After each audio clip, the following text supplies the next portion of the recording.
Bonjour à tous, aujourd'hui on s'attaque à un vrai casse-tête, le quintet à Vincennes. On va décortiquer ensemble la méthode d'un expert pour voir comment, à partir d'une simple liste de partants, on peut construire une stratégie qui tient la route. Alors, voilà le décor. 16 chevaux au départ, une piste redoutable. Comment on fait pour y voir clair là-dedans? Comment un pro arrive à séparer le bon grain de l'ivraie, à trouver non seulement les favoris logiques, mais aussi les outsiders qui peuvent tout faire sauter? C'est exactement ce qu'on va voir. Allez, on rentre dans le vif du sujet. Parce que pour comprendre comment on analyse la course, il faut d'abord comprendre la course elle-même. On est donc à Vincennes le 13 janvier 2026 pour ce fameux prix de la Côte d'Amour. Et attention, ce n'est pas n'importe quelle course, c'est un gros morceau du meeting d'hiver. On parle de 2700 mètres sur la grande piste. Et la grande piste de Vincennes, c'est un monstre. Elle a cette réputation de broyer les espoirs des chevaux rapides, mais qui manquent un peu de coffre. C'est vraiment le juge de paix, il n'y a pas d'autre mot. Le secret de cette piste, ce qui la rend si spéciale, c'est la montée. C'est pas une piste plate, loin de là. Il y a cette côte, longue, difficile, qui casse les pattes. C'est vraiment là que tout se joue. Un cheval qui n'a pas ce qu'on appelle la tenue, eh bien il peut littéralement exploser en vol dans cette montée. C'est radical. Et pour bien comprendre ça, l'expert nous a partagé une anecdote qui est juste parfaite. C'est l'histoire typique du favori qui semble imbattable. Enfin, sur le papier en tout cas. Voilà. Méfie-toi de la montée, elle ne prévient pas. Tout est dit, c'est exactement ça, c'est un piège. On croit que ça passe, que cheval est facile, et d'un coup, plus de jus, fini. Alors l'histoire, elle est simple, mais terrible. Imaginez un peu.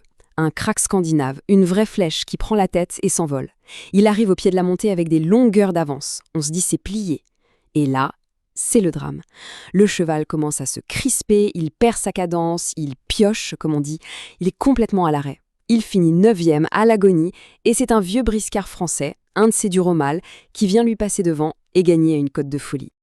La leçon de cette histoire, elle est limpide. À Vincennes, la vitesse pure, ça ne suffit pas. Loin de là. Il faut être un cheval solide, un cheval qui a du fond, de l'endurance, un dur. Et ça, c'est le tout premier critère, le premier filtre à appliquer quand on regarde les partants. Bon, maintenant qu'on a bien compris cette règle de base sur la tenue, voyons comment l'expert s'en sert pour construire sa méthode. Il a une sorte de checklist, une grille d'analyse en 4 points clés. Alors, quels sont ces 4 points? Premièrement, évidemment, l'aptitude au parcours. Est-ce que le cheval a déjà prouvé qu'il tenait la distance à Vincennes? Deuxièmement, un point technique mais essentiel, la ferrure. On va y revenir. Troisièmement, le pilote, le driver. Et enfin, l'origine du cheval pour trouver le bon mix entre la tenue des Français et la vitesse des étrangers. On voit tout de suite que ça va bien au-delà de juste regarder le dernier classement. Alors, ce D4, c'est quoi ce truc? C'est tout simple, ça veut dire déférer des 4 pieds, le cheval court sans ses fers, et ça c'est un signe qui ne trompe pas.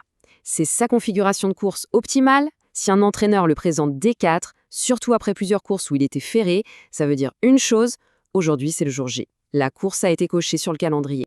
Bon, à cette théorie, on a les clés en main, maintenant appliquons-les aux partants de notre course. Voyons voir ce que ça donne quand on passe les 16 concurrents au crible de cette méthode. Et voilà ce qui ressort. D'un côté, on a des certitudes. Le numéro 1, Kaiser de Guèze. Il a la classe, l'endurance et il est des 4. C'est la base. Son seul petit bémol, c'est qu'il n'est pas à l'abri d'une faute. Juste à côté, le 2, Italiano Bello. Lui, c'est la régularité incarnée. Il adore ce parcours. Et puis, il y a le grand point d'interrogation. Le 6, Flying Swede. Le Suédois volant. Une vitesse de dingue, mais la montée, c'est le duel de style qui va décider de la course. Et derrière ce trio de tête, attention, c'est la jungle. C'est très ouvert. Il y a la jument en super forme Harley Quinn. Il y a le tracteur Goliath du Cailleux, celui qui adore quand ça se bagarre. On a aussi le cas Joker d'Amour, du talent à revendre, mais un peu caractériel. Et puis il y a le petit jeune qui monte, Great Star, qui pourrait bien venir jouer les troubles fêtes pour une place. Alors, maintenant qu'on a brassé tout ça, le parcours, les 4 clés, les forces de chaque cheval, comment on met tout ça en musique? Quel est le verdict final de notre expert? Eh bien, le voilà, le pronostic en 8 chevaux. Logiquement, on retrouve nos 2 piliers en tête, Kaiser de Guèze et Italiano Bello. Ce sont les bases sur lesquelles on peut s'appuyer. C'est vraiment la conclusion directe de toute l'analyse qu'on vient de faire. Il coche toutes les cases. Et ce qui est super intéressant, c'est de voir comment cette sélection peut s'adapter. Pour celles et ceux qui jouent la sécurité, la stratégie est simple. On construit ces jeux autour des 2 favoris, le 1 et le 2. Mais pour les chasseurs de grosses cotes, l'idée c'est de garder cette base solide, mais d'y ajouter un grain de folie, avec des outsiders comme le Suédois, le numéro 6, ou le 8, Great Star. C'est la même analyse, mais avec 2 niveaux de risque. Finalement, ce qu'on retient de tout ça, c'est que pour un expert, analyser une course, ce n'est pas juste aligner des chiffres, c'est bien plus que ça.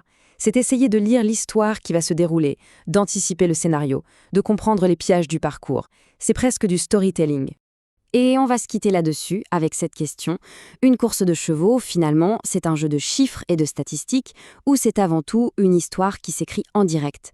Une histoire avec ses héros, ses pièges et ses retournements de situation.